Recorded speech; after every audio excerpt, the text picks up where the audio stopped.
Hello, good day, everyone.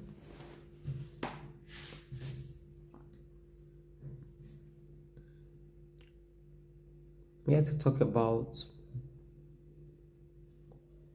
sounds and alphabets. It is quite disturbing to see a basic 7 pupil or student rather not able to read fluently.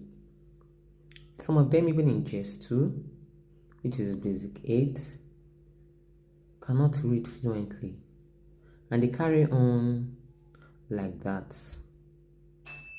Even from primary level, you have some children who find it so difficult to read, and sometimes they don't even understand the difference between sound and the alphabets. Now, sounds are pronunciation, how you pronounce words, how you blend words together, how you blend letters to become words. Letters or alphabets are the names of the letters. The letters are names of all the 26 alphabets.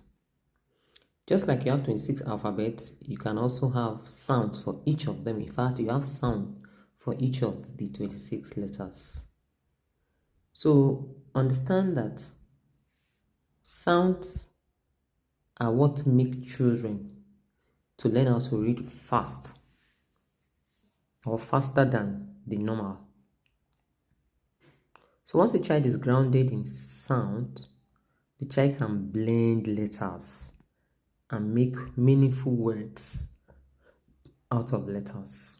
So I'm going to be talking about the 26 alphabets with their various sounds and then giving examples.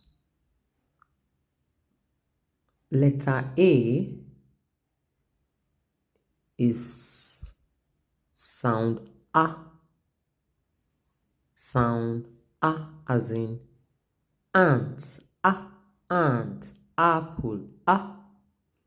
So sound A, it's given to letter A.